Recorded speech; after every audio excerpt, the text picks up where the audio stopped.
धर्मराज जी की पौराणिक कथा। श्री गुरु पद वंदन करूं मैं श्री हरि चरण चितधार। धर्मराज जी की शुभ कथा का करूं आज विस्तार। प्राणीन को फल देते है जो पाप पुण्य अनुसार। उनकी कथा अनुप्रिय है शुभ मंगल हो परिवार। महोदपुर नाम का एक विशाल नगर था जहाँ भ्रभुवाहन नाम का राजा राज्य करता था। वह बड़ा ही दयालु, प्रजापालक, परोपकारी और गो ब्राह्मण की सेवा करने वाला था। एक बार वह वन में शिकार करने गया तो उसने वहां एक ऐसा हिरन देखा जैसा पहले कभी भी देखने में न आया था।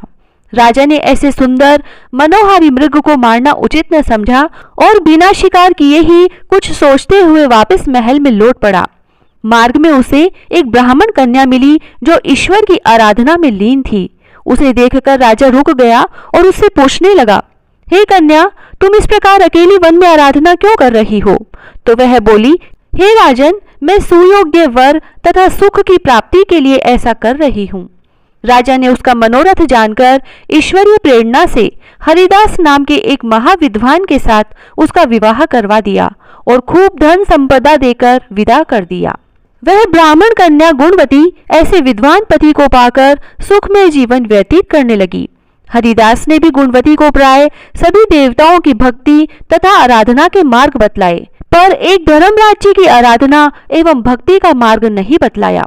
संपूर्ण आयु सुख से व्यतीत कर जब वृद्ध होकर गुणवती के प्राण छूटे, तब धर्मराज के दूत उसके प्राणों को धर्मराज के सम्मुख ले गए। गुणवती ने वहां देखा कि धर्मराज की पुरी सर्व धातुओं के परकोटे से घिरी हुई है और उसके चारों ओर ऊंची ऊंची अट्टालिकाएं और बड़े बड़े दरवाजे बने हुए हैं, जिसमें से पूर्व के दरवाजे में सोने की, उत्तर के दरवाजे में हीरे पन्नों की, पश्चिम के दरवाजे में चांदी के तथा दक्षिण के दरवाजे पर सर्व धातु की निसेनियां लगी हुई है। उसे देख गुणवती ने बड़े ही कष्ट से निसैनी पर चढ़कर धर्मराज के पूर्व में प्रवेश किया। वहां उसने अत्यंत सुंदर धर्मराज के मंदिर और वहां के विशाल ठाट बाट को देखा। इसके बाद दूत उसे धर्मराज के सम्मुख ले गए, जो उस समय एक विशाल रत्न जड़ित सिंहासन पर विराजमान थे, जहां बैठकर वह प्राणियों का लेखा जोखा ले रहे थे। गुणवती धर्मराज के विशाल तथा तेजस्वी रूप और उनके भयानक दूतों को देखकर भयभीत हो उठी और कांपने लगी। कई प्राणियों का लेखा देख लेने के पश्चात जब धर्मराज ने गुणवती के पाप पुण्यों का लेखा देखा, तो यह देखकर कि उसने अन्य सभी देवताओं की आराधना भक्ति करके प्रसन्न किया है, लेकिन धर्मराज जी की भक्ति बिल्कुल भी नहीं की है, इससे वे कुछ नाराज हो गए। धर्मराज को इस तरह नाराज देखकर गुणवती ने हाथ जोड़कर पूछा, हे महाराज, आपके मन में ऐसी क्या बात आई है कि जो आप नाराज हो गए हैं?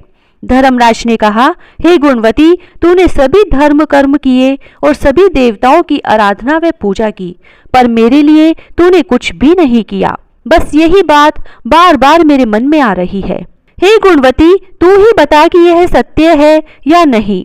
यह सुनकर गुणवती ने कहा, हे धर्मराज, मैं आपकी भक्ति या आराधना का विधि विधान नहीं जानती थी, इसीलिए उन्हें नहीं कर सकी। अतः यदि आप मुझे फिर से जीवन दान दें और अपनी भक्ति का मार्ग बतलाने की कृपा करें तो मैं वह भी कराऊं। यह सुनकर धर्मराज बोले, हे गुणवती, मैं अपनी भक्ति तथा पूजा का विधि विधान तुम्हें बतलाता हूँ। हे गुणवती, सूर्य उत्तरायण होने के समय मकर संक्रांति के पर्व से मेरी भक्ति अर्थात कथा तथा पूजा शुरू की जाती है और अगली मकर संक्रांति के आने पर समाप्त की जाती है।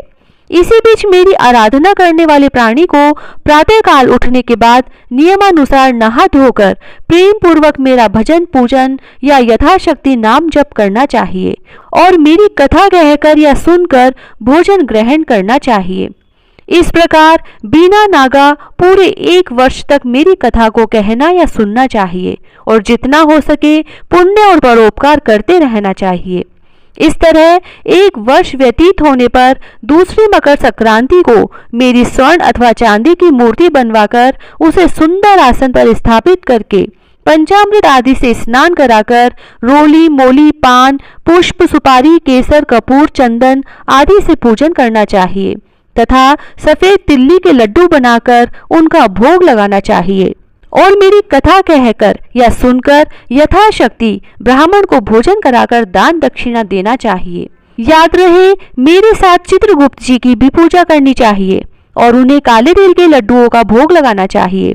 दान में स्वर्ण या चांदी की मूर्ति तथा मेरे द्वार पर सुविधा पूर्वक चढ़ने के निमित्त चांदी या सोने की निसेनी, मोती या मोतियों के अभाव में अनाज से भरी हुई चांदी या बांस की छाबड़ी, बांस की छड़ी, छतरी, डोरी, खड़ाऊ, पांचों वस्त्र पुरुष व स्त्रियों के अलग अलग होने चाहिए।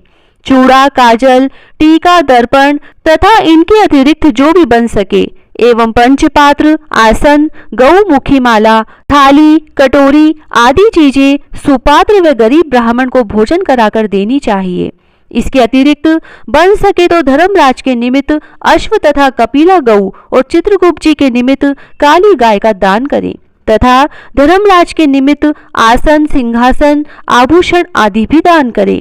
यदि संभव हो तो गौ दान करने वाली गायों के सोने के सींग, चांदी के खुर व तांबे की पीठ बनाकर दान में दे। हे गुणवती, यह विधान जो मैंने बताया है, जिनकी शक्ति इनसे अधिक दे सकने की हो वे अधिक दे तथा जिनकी शक्ति कम हो वे यथाशक्ति दे।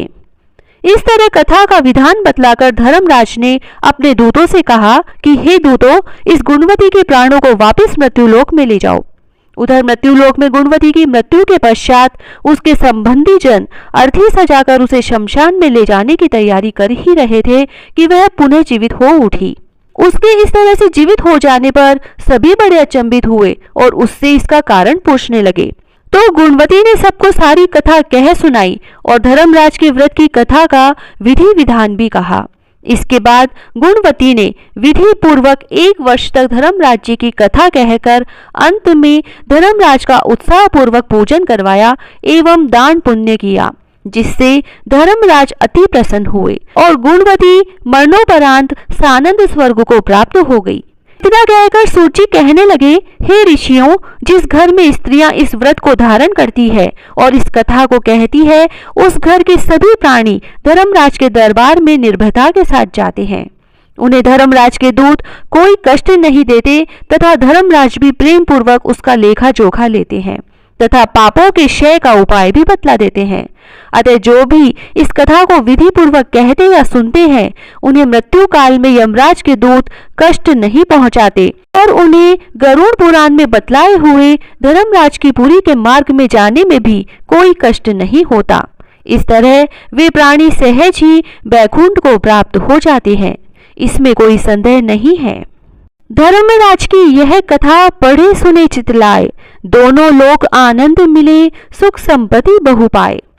कथा विसर्जन होती है, अपने भीतर के पट खोलो, एक बार सुनने वाले धर्मराज की जय बोलो। बोलिए श्री धर्मराज जी की जय। पोपाबाई की कहानी। जब भी पोपाबाई की कहानी शुरू करें या खत्म करें तो यह जरूर बोले, राज है पोपाबाई का, लेखा लेगी राई राई का। किसी गांव में एक भाई बहन रहते थे। भाई की शादी हो गई थी, लेकिन उसकी बहन की शादी नहीं हुई थी। बहन का नाम पोपाबाई था। पोपाबाई हमेशा बहुत व्रत और नियम किया करती थी। एक दिन उसके भाई भाभी ने उससे शादी के लिए कहा, तब उसने शादी के लिए मना कर दिया। उसने अपने भाई भाभी से कहा कि मेरे रहने के लिए गांव के बाहर एक झोपड़ी बनवा दो, मैं उसी में रहकर अपना जीवन व्यतीत कर लूंगी। और गांव के सभी लोगों से कहा, हे गांव वालों, आप लोग अपने अपने गाय बछड़ों को मेरे झोपड़े के पास घास चरने के लिए छोड़ दिया करो। मैं सभी के गाय बछड़ों की देखभाल किया करूंगी और जो भी आपके घर में बचा कुचा खाना हो वह भेज देना, मैं वही खाकर रह लूंगी। इसी तरह बहुत दिन बीत गए। एक दिन उस देश का राजा शिकार खेलने जंगल को जा रहा था। उसकी नजर गांव के बाहर बने पोपाबाई के झोपड़े पर पड़ी। राजा झोपड़े के पास जाकर आवाज लगाने लगा कि यहाँ कौन रहता है। जब कोई भी उत्तर नहीं मिला तो झोपड़े के दरवाजे को खटखटाने लगा। खटखटाने की आवाज सुनकर पोपाबाई ने अंदर से ही पूछा कि बाहर कौन है, बार बार दरवाजा क्यों खटखटा रहे हो, क्या काम है। तब राजा ने उत्तर दिया, मैं इस देश का राजा हूँ, मैं तुम्हारे साथ विवाह करना चाहता हूँ। पोपाबाई ने कहा कि अपने महल को लौट जाओ, मैं पराये पुरुष का मुंह नहीं देखती। लेकिन राजा ने उसकी बात पर ध्यान नहीं दिया और बलपूर्वक पोपाबाई को उठा महल की ओर चल पड़ा। पोपाबाई ने राजा को श्राप दिया कि हे राजा, तेरा राजपाट सब नष्ट हो जाएगा। लेकिन राजा ने उसकी बात पर फिर भी ध्यान नहीं दिया। महल में पहुंचकर राजा ने अपनी रानियों से सारी बात बताई। पूरी बात सुनकर रानियों ने राजा से अनुरोध किया कि वह पोपाबाई को सही सलामत उसकी झोपड़ी में छोड़ आए। रानियों के कहे अनुसार राजा पोपाबाई को उसकी झोपड़ी पर छोड़ने के लिए निकल पड़ा। रास्ते में पाप की नदी आई जिसमें वह दोनों डूब गए। पोपाबाई मृत्यु के बाद धर्मराज के दरबार में पहुंची। वहां धर्मराज ने उसे स्वर्ग का राज दिया। फिर एक बार किसी गांव के एक सेठ सेठानी की मृत्यु हुई। वे दोनों मृत्यु लोक से स्वर्ग लोक को आए, लेकिन स्वर्ग का दरवाजा बंद पड़ा था। उन दोनों ने धर्मराज जी से स्वर्ग का द्वार खोलने के लिए विनती की। तब धर्मराज जी ने कहा कि इस पर पोपाबाई का राज है। तब सेठ और सेठानी ने कहा कि हम पोपाबाई को नहीं जानते हैं। तब धर्मराज ने कहा कि मैं तुम दोनों को 7 दिन के लिए मृत्युलोक में भेजता हूँ। वहां जाकर 8 खोपरे राई से भरकर 5 कपड़े ऊपर रखकर कहानी सुनना और उद्यापन करना, और इस प्रकार कहना, राज है पोपाबाई का, लेखा लेगी राई राई का। उसके बाद ही तुम्हारे लिए स्वर्ग के द्वार खुलेंगे। राज है पोपाबाई का, लेखा लेगी राई राई का। बोलो पोपाबाई की जय।